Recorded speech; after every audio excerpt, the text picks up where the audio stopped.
سلامونه د هلمند ملي راډیو درنو اوریدونکو ستړي مه شئ وخت مو بخیر په دې هیله یم چې د ژوند چارې به مو په ډېرې خوښۍ روانې وي د ټولنې او روزنې خپرونه ده چې وړاندې کولو ته یې زه فرید الله خیال راغلی یم. درنو اوریدونکو د نننۍ خپرونې موضوع دا ځل بیا روغتیایي برخې ته ځانګړې شوې ده چې د روغتیایي برخه کې به پر ملاریا وغږیږو. دا چې ملاریا څه ده، څه ډول ناروغي ده، ولې رامنځته کیږي، د مخنیوي لارې چارې څه دي، په دې اړه به په خپرونه کې بشپړ بحث کیږي. په خپرونه کې ډاکټر صاحب عبدالمنان مفتي زاده صاحب را سره مېلمه دی. مفتي زاده صاحب ستړي مه شئ، پخیر راشئ خپرونې ته. خیر اوسئ خیال صاحب. زه هم په خپل وار سره تاسو ته او درنو اوریدونکو ته سلامونه او نیکې هیلې وړاندې کوم او خوشحاله یم چې ستاسو سره په دې خپرونه کې ګډون کوم. ډیره زیاته مننه ډاکټر صاحب کور ودان چې بلنه مو ومنله. خوشحاله اوسئ. که پیل له دې نه وکړو چې ملاریا څه ډول ناروغي ده؟ ملاریا یوه میکروبي ناروغي ده په عامه اصطلاح که زه ووایم. دا میکروبي ناروغي د یو ډول میکروب په ذریعه رامنځته کیږي چې ځانته ځانګړی نوم لري چې هغه ته پلازمودیم وایي. دغه پلازمودیم یا د ملاریا میکروب بیا مختلفې انواوې لري چې د مشهوره څلور انواع په نړۍ کې موجودې دي چې دغه پلازمودیم فالسیپارم، پلازمودیم وایواکس، پلازمودیم ملاریا او پلازمودیم اول په نومونو باندې یادېږي. او موږ په افغانستان کې د دغه څلورو انواعو څخه دوه انواوې لرو چې پلازمودیم وایواکس او د پلازمودیم فالسیپارم په نوم باندې یادېږي. نو دغه میکروب د یوې خاصې غوماشې په ذریعه باندې د یو ناروغ شخص د وینې څخه اخیستل کیږي او بیا د غوماشې په بدن کې د یو څو ورځو تېرولو وروسته انکشاف کوي او دوباره که چیرې دغه غوماشې یو انسان وچیښي نو دغه میکروب یو بل سالم انسان ته انتقالوي او هغه هم په دې ناروغۍ باندې مبتلا کیږي. بله، ډېره زیاته مننه ډاکټر صاحب. دغه کوم ډول مچ دا ناروغي انسان ته انتقالوي؟ دا ناروغي دپاره ما ویله چې یو خاص مخصوصه غوماشه ده چې هغې ته اناپیل غوماشه وایي. موږ ستاسې په خپل د جامع ټولنه کې کیدای شي د مختلفو ډولونو د غوماشې سره موږ مخامخ یو یا دا چې مختلف قسمونه غوماشې موجودې دي چې هر یوه یې ځان ته مشخص اوصاف لري. ځینې غوماشې د اډیس په نوم باندې، ځینې د کولیکس په نوم باندې یادېږي. خو د ملاریا غوماشه ځان ته ځانګړی نوم لري، اناپیل غوماشه ورته ویل کېږي او هغه هم ښځینه غوماشه دغه ناروغي یا دا میکروب انتقالولی شي. ډیره مننه ډاکټر صاحب. د ملاریا نښې او علایم څه دي؟ د ملاریا ناروغي اکثره وخت د دې نښې په ناڅاپي ډول باندې شروع کېږي. که چیرې دغه میکروب د غوماشې په ذریعه باندې د انسان بدن او وینې ته داخل سي نو د میکروب ته داخلېدو څخه څو ورځې وروسته د دې ناروغۍ نښې په ناڅاپي ډول باندې شروع کېږي او اولنۍ نښه دا ده چې په انسان باندې یو یخه لرزه رامنځته کېږي. د ناروغ یخ کېږي. که چیرې څه هم د ګرمۍ موسم وي، د ګرمۍ په موسم کې د ده یخ کېږي او دی دې ته میلان پیدا کوي تر څو پورې چې په ځان باندې یو کمبل یو توشک داسې یو شی په ځان باندې واچي، ځان پټ کړي د دې یخ د ساتنې په خاطر باندې. دغه یخه لرزه د یو څو وخت لپاره دوام کوي، تقریبا نهایي تر 1 ساعت پورې. وروسته له هغه څخه دا لرزه ورکېږي او بیا ناروغ ته تبه، ګرمه تبه پیدا کېږي. دغه ګرمه تبه چې پیدا سول بیا د دې په څنګ کې ناروغ د سر درد، د بدن درد، د عضلاتو د بندونو دردونه او ځینې نور اعراض ولایم ورته پیدا کېږي ناروغ. بله، ډیره مننه. دا نښې د عادي تبې یا زکام سره څه توپیر لري؟ دا تبه چې دا ما مخکې ویله چې غټه علامه یې دا ده چې دا په ناڅاپي ډول باندې کیدای شي دغه شخص بله کومه ناروغي ونه لري. که چې زکام یې خو نو ناروغ ځینې نور اعراض هم لري یا مثلا پرنجی کوي یا ټوخ لري یا پوزه بویږي، دا حالتونه ورسره موجود وي. خو د ملاریا تبه چې ده هغه وسپي تبه د ملاریا 3 مرحلې لري. اول دا چې په لرزه سره شروع کېږي، په یو یخه مرحله، دوم مرحله د ګرمۍ مرحله ده یا هارټ سټیج ورته وایي په طبي اصطلاح باندې، یا ګرم مرحله چې یخه مرحله 1 ساعت دوام کوي، ګرمه مرحله بیا تقریبا تر 4 تر 6 ساعته پورې دوام کولی شي. وروسته له هغه څخه د ګرمه مرحله هم د تبې له منځه ځي او ناروغ ته یوه د ضعفیت مرحله رامنځته کېږي، ناروغ کېدای سي ویده سي، خولې ورباندې راځي او ډېر ضعیف وي. دا حالت هم تقریبا تر 6 ساعتونو پورې دوام پیدا کولی سي.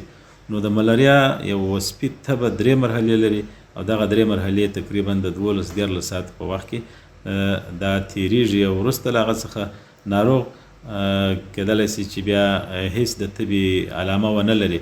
خو بیا کله چې هغه معین وخت پوره سي 2 ورځې یا 3 ورځې وروسته بیا همدغسې یو ناڅاپي تبه په ناروغ باندې رامنځته کېږي.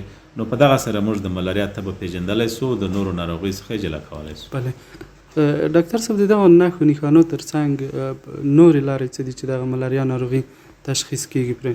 دا خو په کلینیکي شکل باندې یا په د اعراضو علایمو په اساس باندې که چیرې داسې یو ناروغ وي چې هغه ته یخه لرزه پیدا سوي او بیا تبه ګرمه سوي او بیا په خولو بدله سوي، د دې تر څنګ ناروغ د سر درد او د پښو د مفاصلو دردونه او دا ولري، نو په دې د شکل باندې موږ دا زموږ دپاره یو احتمالي تشخیص موږ ته راکولی سي چې دا شاید چې ملاریا وي. نو د ملاریا د یقیني تشخیص دپاره بیا ځینې خاص ټسټونه موجود دي، لابراتواري ټسټونه. د داسې کسانو وینه باید معاینه سي، واخیستل سي. موږ د دغسې کسانو د وینې د معاینه کولو دپاره بیا مختلفې طریقې لرو. یوه طریقه دا ده چې هغه موږ د تر مایکروسکوپ لاندې د یو سلایډ په شکل باندې د ملاریا وینه په سلایډ باندې واخیستل سي، د ملاریا د ناروغ وینه، او هغه سلایډ تهیه سي، اماده سي، وروسته تر مایکروسکوپ لاندې د یو خاص مسلکي شخص په واسطه باندې وکتل سي، تر څو په دې وینه کې موږ د ملاریا میکروب په سترګو باندې ووینو. نو دا موږ ته یو یقیني تشخیص راکوي که چیرې د ملاریا میکروب په وینه کې موجود. بله طریقه موږ د ځینې خاصو سټریپونو په ذریعه باندې موږ کولی سو چې بیا هم ملاریا تشخیص کو، او په دې ډول باندې د ملاریا د ناروغ یا د مشکوک ناروغ وینه اخیستل کېږي، هغه سټریپ ته اچول کېږي او د هغه سره بیا یو خاص بفر یو ځای کېږي. وروسته موږ د یو 15-30 دقیقو پرې ته ګورو او د هغې نتیجه موږ ته بیا په هغه سټریپ کې راڅرګندېږي. نورې پرمختللې طریقې هم د ملاریا د تشخیص لپاره شته، مثلا د PCR د ماشین په ذریعه باندې موږ کولی سو چې د ناروغي تشخیص کړو. خو ډېرې مروجې طریقې زموږ ستاسې په محیط کې هغه دغه د سټریپ طریقه ده، او بل مایکروسکوپیک یا د مایکروسکوپ په ذریعه باندې موږ میکروب په وینه کې لیدلی سو. بله که د دغه ملاریا ناروغۍ درملنه پر وخت ونه شي څه ستونزې پیدا کولی شي؟ د ملاریا د ناروغي یو خو تشخیص باید پر وخت باندې وسي او بل درملنه پر وخت باندې وسي. نو که چیرې د ملاریا تشخیص پر وخت باندې وسي نو درملنه هم حتما پر وخت باندې کېږي. نو دغه ناروغان به د نورو ناوړه عواقبو څخه هغه ساتل سوي، ځکه د ملاریا ناروغي که چیرې وځنډېږي، د دې تشخیص وځنډېږي، پر وخت باندې ونه سي یا صحیح تشخیص ونه سي، او یا تداوي یې وځنډېږي یا تداوي په صحیح ډول باندې شروع نه سي د یو مسلکي ډاکټر له خوا څخه یا د داسې کس له خوا څخه چې د ملاریا د ناروغۍ په تداوي باندې پوهېږي، نو دغه کسان چې په ملاریا باندې اخته دي ځینې نور خراب عواقب ورته پیدا کېږي. اختلاطات موږ ورته وایو، د ملاریا په اختلاطاتو باندې اوړي، خصوصا که چیرې د ملاریا د فالسپارم نوعه باندې یو کس په ناروغۍ باندې اخته وي، نو هغه ډېر ژر اختلاطات ورکوي. اختلاطات یې نو بیا سیویر شکل ځان ته غوره کوي، کېدای سي چې دماغي ملاریا ورته پیدا سي، د سوژو مشکل پیدا سي ورته، هغه په پښتورګي د ناروغ شخص خراب سي، یا مثلا شدید انیمیا یا کمخوني ناروغ ته پیدا سي، نور په وینه کې د اکسیجن یا په بدن کې د اکسیجن د کموالي سبب سي. اکثره دغه اختلاطات که چیرې بیا هم پر وخت باندې هغوی تداوي ونه سي، کېدلی سي د یو انسان د مړینې سبب سي. دغه ناروغي په بشپړ ډول د درملنې په مرسته له منځه تللی شي؟ معلومداره خبره ده چې ملاریا ناروغي هغه د تداوي وړ یوه ناروغي ده. که چیرې دغه ملاریا ناروغي پر وخت باندې تشخیص سي او پر وخت باندې مناسبه درملنه باندې وسي، نو 100% د دې د جوړېدو امکانات شته. خو که چیرې تشخیص یې په دقیق ډول ونه سي یا تداوي وځنډول سي، نو د اختلاطاتو په صورت کې کېدلی سي چې د ناروغ د مړینې سبب هم سي. او خلک څنګه کولی شي چې له ملاریا څخه ځان وساتي؟ نو د ملاریا د ځان ساتنې دپاره مختلفې طریقې لارې چارې موجودې دي. یو هغه عمومي ستراتیجیانې دي چې هغه په یو مملکت کې د عامې روغتیا وزارت تر چتر لاندې هغه مطرح کېږي، تر څو پورې چې وګړي د جامعي ټولنې خلک د ملاریا څخه وساتل سي. یو د عامو خلکو دپاره ځینې خاص لارښوونې دي چې دوی وکولی شي د هغې په عملي کولو سره ځانونه د ملاریا د ناروغۍ څخه وساتي. موږ مخکې په شروع کې وویله چې د ملاریا ناروغي د ملاریا د هغه مخصوصي غوماشي په ذریعه باندې رامنځته کېږي. که چیرې دغه غوماشي زموږ ستاسې په ټولنو کې موجودې وي، په جامع کې موجودې وي او د هغې سره د ملاریا میکروب وي، نو انسانان چیچي او د ناروغي انتقالوي. ښه خبره دا ده چې د غوماشو د چیچلو څخه انسانان ځانونه وساتي. دا چې دوی په کومه طریقه ځان ساتي، د دې دپاره بیا مختلفې طریقې دي، خو ډېره ښه طریقه دا ده چې د ملاریا د غوماشي د چیچلو څخه د پشخانې په استعمال سره ځان وساتي. مثلا د شپې د خوا څخه چې دوی ویده کېږي، معمولا که چیرې دوی د باندې ویده کېږي نو هغه د پشخانې استعمال وکړي. پشخانه که چیرې په دوا لړل سوي، خو ډېره ښه خبره ده، او که چیرې په دوا نه لړل سوي بیا هم دغه کس د غوماشي د چیچلو څخه ساتي. خصوصا د ملاریا د غوماشي د ساتنې څخه باید اطفال او حامله میندې دې د په هکله باید ډېر زیات کوشش وشي، ځکه په هغوی کې که چیرې ملاریا رامنځته کېږي نو هغه بیا شدید سیر اختیاروي. خو د ټولو د کورنۍ د ټولو غړو دپاره لازمه ده چې هغوی پشخانه استعمال کړي. که چیرې داخل د کوټو کې ویدېږي بیا کړکیو باندې باید جالۍ وځړول سي، په دروازو باندې هغه پردې باندې وځړول سي. دا ډېره مهمه خبره ده. نور د ملاریا د ځان ساتنې دپاره د دې دپاره چې غوماشي ډېرې نه سي، ځکه غوماشي په ولاړو اوبو کې تکثر کوي، نو د ولاړو اوبو ډنډونه که چیرې د کورونو په شاوخوا کې موجود وي، خلک باید دې ته متوجي دغه ډنډونه یا ډک کړي، یا هغوی دغه اوبو ته یې باید جریان ورکړي تر څو پورې چې دا تخلیه سي. دا په دې معنا چې ملاریا غوماشي اکثره په صاف اوبو کې هګۍ چې هګۍ څخه بیا د هغوی چیچان راوځي او هغه ډېر ژر په غوماشو بدلېږي. نو غوماشي باید موږ له منځه یوسو. نورې طریقې هم د دې دپاره شته، که چیرې مثلا دواپاشي څخه کار واخیستل، ځینې خاص حشره وژونکي دواګانې دي، هغوی د غوماشو د منځه وړلو لپاره د دواپاشي په ډول باندې استعمال سي، نو هم غوماشي له منځه وړل کېدلی سي. او ډېره مهمه خبره دا ده که چیرې یو څوک په مشکوکه ملاریا باندې اخته وي، احتمالي ملاریا باندې، یا فکر وکړي په یو کورنۍ کې یو غړی چې دا کس په ملاریا اخته وي، ډېر ژر باید هغه روغتیايي کلینیک ته ولاړ سي او تشخیص وکړي او خپله تداوي وکړي، ځکه د تداوي په صورت کې هغه منبع له منځه ځي چې غوماشي راځي او ناروغ شخص باندې کښېني او بیا وینه اخلي، د وینې سره پرازیټ اخلي او په بل کس ته انتقالوي. نو که چې ناروغ ژر تداوي سي، غوماشي ته دا زمینه نه برابرېږي چې دوی مکروب واخلي او بل سالم کس ته انتقالوي. بله، ډېره مننه ډاکټر صاحب، تاسو د حامله مېرمنې او ماشومانو د ساتنې یادونه وکړه. د دې ترڅنګ په عمر خوړلو کسانو باندې تاثیر څه دی؟ عمر خوړلي کسان هم ځکه چې د هغوی د بدن معافیتي سیستم نسبت ځوانانو ته هغه کمزوری دی، نو د ملاریا ناروغي معمولا په هغه کسانو کې هغه وخیم سیر اختیاروي چې د بدن معافیتي سیستم کمزوری وي.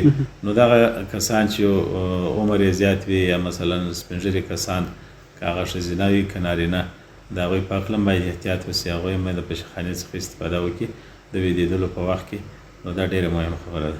بله، آیا فقر د ملاریا سره تړاو لري؟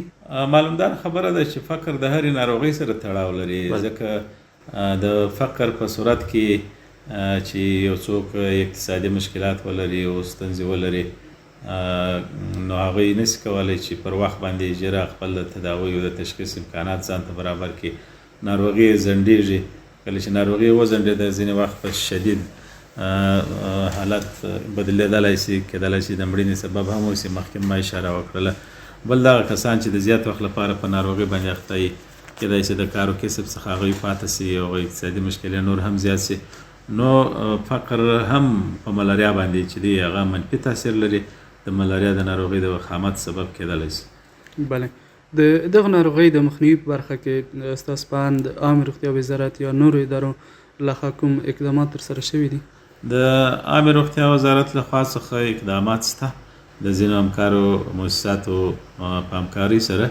په افغانستان کې اوس زموږ افغانستان تقریبا د ملاریا د وضعیت په اساس باندې هغه په مختلفو کټګوریو باندې ویشل شوی دی. ځینې داسې ولایتونه موږ لرو چې هغه ته های ریسک موږ وایو، چې په هغه کې د ملاریا واقعیت ډېر زیات وي، ډېر کسان هر کال په ملاریا باندې اخته کېږي. ځینې داسې ولایتونه موږ لرو، سیمې لرو چې هغوی کې په متوسط اندازه د ملاریا واقع شته، خو ځینې داسې سیمې هم شته چې هغوی تقریبا د ملاریا څخه فري دي یا آزاد دي، یعنې واقعیت ډېر پکښې نشته. نو د دې دپاره بیا دوی خپل مختلف استراتیژي لري. اوس مهمه استراتیژي د ملاریا دپاره یا د منځه وړلو دپاره هغه دا ده چې ناروغان باید پر وخت باندې تشخیص وسي، تشخیصي وسایل او دا شی په کلینیکونو کې دوی ته برابر سي او پر وخت باندې دوی تداوي وسي.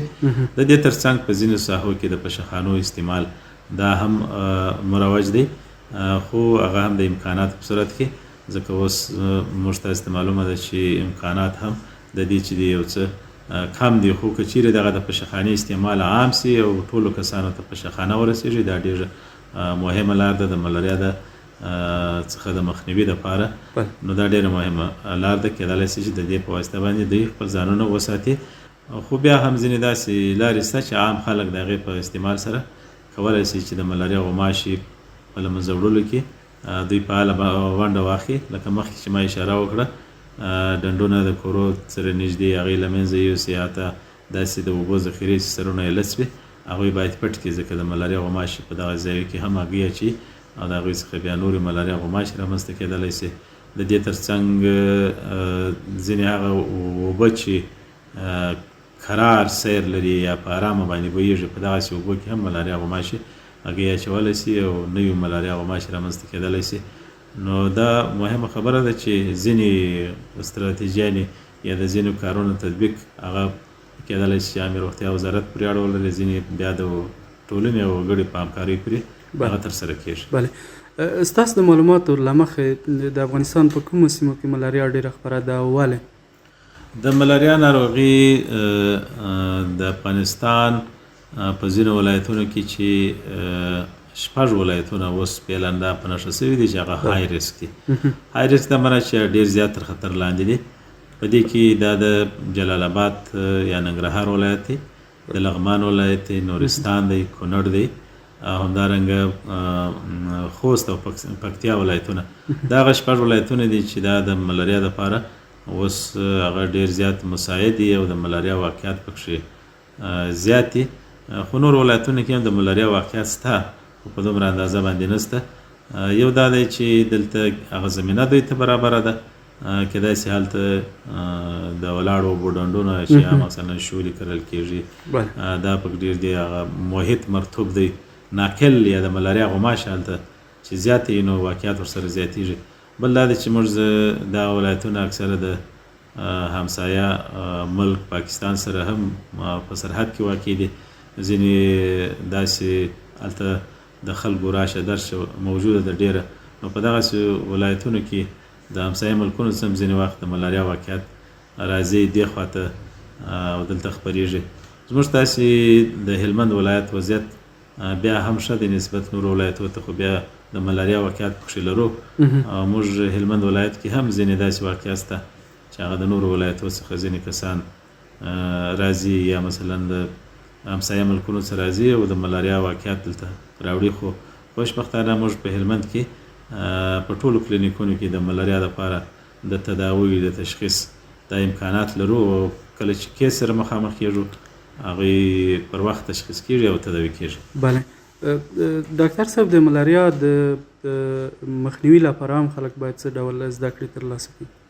د ملاریا د مخنیوي لپاره د عامو خلکو دپاره دا ده چې یو دا چې که چیرې د دوی په کورنۍ کې داسې یو څوک پیدا کېږي چې هغه د ملاریا ته نږدې اراز والایم لري، مثلا تبه یا هغه تبه ورباندې راځي، د بدن او عضلاتو دردونه او دا ورته پیدا کېږي، او بله کومه خاصه معینه ناروغي ونه لري، مثلا د ستوني درد او ټوخ ونه لري یا په بدن باندې کوم افسې او دا شی ونه لري، نو معمولا دغه ناروغان چې دي دا د ملاریا مشکوک ناروغان دي. دوی ډېر ژر باید نږدې روغتیايي کلینیک ته د تشخیص لپاره ولاړ شي او د خپل تداوي غم دا باید وخوري. او بل دا دی چې هیڅ کله باید د ملاریا دپاره په خپل سر درمل نه ونه سي یا په خپل سر درمل استعمال نه سي لکه د ځینو نورو ناروغیو دپاره چې دوی استعمالوي. نو ښه خبره دا ده چې دوی پر وخت باندې روغتیايي کلینیک ته ځان ورسوي، د تشخیص وروسته تداوي واخلي. بله، د عامو خلکو، دیني عالمانو، ښوونکو او رسنیو رول د دغه ناروغۍ د مخنیوي په برخه کې څه دی؟ معلومداره خبره ده چې زموږ تاسې دیني عالمان یا رسنۍ او په دې ناروغۍ په مخنیوي کې ډیر زیات رول لوبولی سي. د خلکو دپاره د عامه پوهاوي پروګرامونه جوړولی سي، هغوی ته خپرولی سي په ډېره عامیانه او د دوی په ژبه باندې، په ساده ژبه باندې. نو که چیرې داسې متکرر پروګرامونه د دوی دپاره د رسنۍ د خوا څخه خپاره سي، یا مثلا زموږ ستاسې علماء کرام هغه په خپلو وعظونو کې، په مسجدونو کې او په نورو داسې ټولنو کې یا مجلسونو کې چې هغوی د ناروغۍ د مخنیوي دپاره پیغامونه ورکړي، نو انشاءالله خلک د هغوی څخه ډېر زیات استفاده کولی سي. بله، ډېره مننه ډاکټر صاحب. وروستی پیغام مو خلکو لپاره څه دی؟ د خلکو دپاره زما وروستی پیغام دا دی چې ملاریا ناروغي د تداوي وړ ناروغي ده، خو د دې سره په څنګ کې ملاریا یو ډېره خطرناکه وژونکې ناروغي هم ده. نو دوی باید ډېر زیات متوجي او په هغه صورت کې چې دوی وپوهېږي چې شاید په ملاریا باندې به اخته یي، نو نور د خپل تشخیص تداوي په هکله باندې ځنډ نه کوي او ډېر ژر د روغتیا مرکز ته مراجعه وکړي. بله، ډېره مننه ډاکټر صاحب کور ودان چې بلنه مو ومنله او خپل معلومات مو له اورېدونکو سره شریک کړل. ستاسو څخه هم ډېره زیاته مننه او کور مو ودان. ډېره مننه. د هلمند ملي راډیو درنو اورېدونکو، دا وه د ټولنې او روزنې خپرونه چې تاسو ته مو وړاندې کړه. تر بیا بلې خپرونې تاسو ته ښې چارې، ښه وختونه، لویه له مل شه.